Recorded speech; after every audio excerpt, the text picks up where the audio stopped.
Hey, what's up? My name is Ange, and today we are going to be talking about my top 10 reads of all time. There is no particular order in the way that I'm saying these books. That is not my top rank, like 1 through 10. It's just the order in which I'm saying them. My all-time favorite book, favorite hockey romance, I always go back to it, is The Deal by Elle Kennedy. This book is what really got me into reading hockey romances. It started my hockey obsession, and it follows Garrett Graham, ultimate book boyfriend, love him so much, and he is on the hockey team at Briar U, and he's failing his class, which he needs to pass in order to stay on the hockey team, and blah, blah, blah, and all that stuff. So he gets a tutor, Hannah Wells, who's like top student. She's doing great. And you see Garrett struggle with his father and his family problems, and Hannah and her personal problems, which I don't want to spoil it too much. I don't want to get into anything crazy, but at the end of it, that is probably one of my favorite series. I love Off Campus. I love Briar U. I love it. It's so great. Another book that I absolutely love is Twisted Games by Anne Hong. Now, Twisted Games is the second book in the 4-book series. It follows Bridget and Reese, and she is the princess and he is the bodyguard. I thought it was incredible. I loved Reese. Probably my top book boyfriend of the Twisted series. I liked this book a lot because it showed the gender roles when it comes to the kingdom and royalty and everything like that. She's trying to prove to everybody that she's not just some stupid girl. Like, she can rule, she can do it, and how their society is so back in time and they need to update things. And it's really good, and I liked seeing their love story, and I liked how they figured out a way for them to be together. Speaking of the Twisted series, another book that I love is Twisted Lies by Anne Huang. It is book 4 of the Twisted series. This one follows Christian and Stella. Stella is a social media influencer, and Christian has his surveillance company. I really loved how protective he was. I liked that you saw him in the other books, and I really just enjoyed the story, and I liked the storyline, and it was a pretty hefty book, but I really enjoyed it, and I want to reread it. Now, I know this technically isn't one book, but the Mind series by S.T. Abbey, I read this book in March of last year. I got the big one from Amazon. I don't know if they even come as single books, so I'm calling it one book because I loved it, and I refuse to pick one out of those. This book follows Lana, who is a and the FBI agent who is trying to track her down but doesn't know that it's her. They end up getting together. I thought this book was so interesting. I love that she got her payback.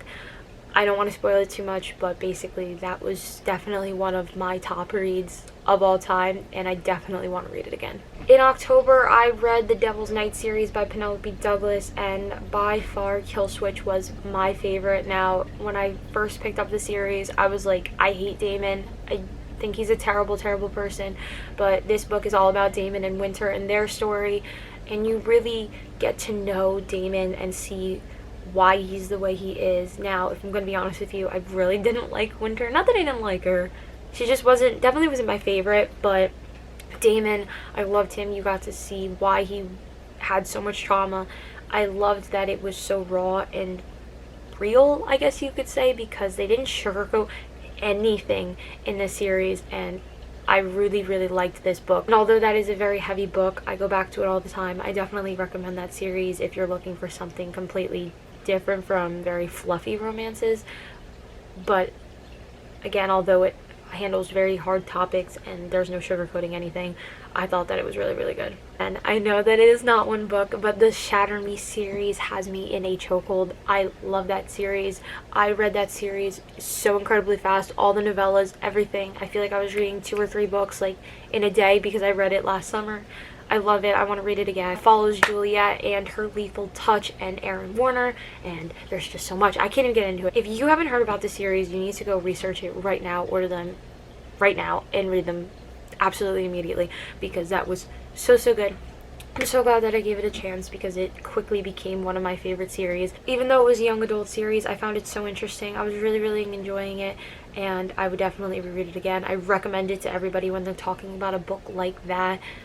I definitely think that I'm going to start reading them now that I'm talking about it. The more and more I'm thinking about it, and the more I want to go back and read it. Not too long ago, I read the ACOTAR series by Sarah J. Maas. I know everybody hates on Nesta, but Court of Silver Flames is probably my top book of the series. I'm not sure if this is an unpopular opinion or not, but A Court of Silver Flames, the one about Nesta and Cassian, is definitely by far my favorite of that series. I know that the whole book is all about her and her struggles, but I feel like that's why I loved it so much, because I feel like she was so hated because of how horrible she was in the other books, that seeing this and seeing why she was the way she was, and really watching her go through her struggles, and it not being just about the characters from the beginning of the series, you really start to feel for her, and you start to see that, oh, it makes sense why you feel this way. Like, I get it. You're okay. I understand. Once again, I could not pick. I cannot just narrow it down to one single book for these lists.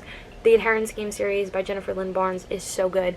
I flew through these books. Again, another young adult series that just really captured me and got me. The series follows Avery Grahams and her being left a fortune from the billionaire Tobias Hawthorne, and nobody knows why. The whole series has all these games that the family plays, and you were like, I was turning the pages real fast trying to figure it out, see if I could figure out before the characters figured it out, and what's going on here, what's going on here. I really enjoyed it. It kept me turning the pages. I flipped from one book to the next book to the next book as fast as I possibly could. I definitely loved the first one more than the third one. The second one was okay, but I really think the first one was my absolute favorite. Say You Swear by Megan Brandy is one of my all-time favorite books. I read this on the Kindle Unlimited app, and since I have gotten the hardcover copy of that, I saw Sarah Caroli read this book. I thought that it sounded so good, and at first I was like, whoa, there's way too many characters in this book, and it threw me through a loop. This book is a college romance, and it follows Ari and Noah, and I hated Chase. I'll throw that out right now. I wanted to punch him in the throat. I was so angry the entire time. Anytime he showed his face, every time he spoke, I was like, oh, God, bye. But Noah is a sweetheart. I love him. I love everything about him. It was a great book. I want to read it again. I recommend it to everybody. Every time I'm in Barnes & Noble, I try and hand it to my friends. It's incredible. I loved it so much. The last book that is on my list for my top 10 reads is Too Late by Colleen Hoover. This book follows Sloane, Asa, and Carter. I'm not going to spoil too much about this, but I'm pretty sure that this book was written more as like a side project. I'm not sure if she posted it somewhere like as she was writing it. I never looked too far into it. I read this about 2 years ago, but I think about this book all the time because it was so different from her writing, and I've kind of grown out of her writing from when I first started reading. I read like almost every single Colleen Hoover book immediately, like within the span of like a summertime. This book was so different from what she normally writes that I think that I could go back and reread it and still give it like 5 stars and think that it was one of the best books that she's ever written, because it was so adult. It covered hard topics. I just didn't feel like it was some fluffy thing. Her books cover hard topics, but in more of like a shut door kind of way, if that's the right wording. But Too Late by her was really good, and I'm really glad that I read it. Thank you so much for watching. I really hope that you enjoyed, and let me know if any of my favorite books were any of your favorite books, or anything that I should read, any videos, you know, all those YouTube things. So thanks for watching.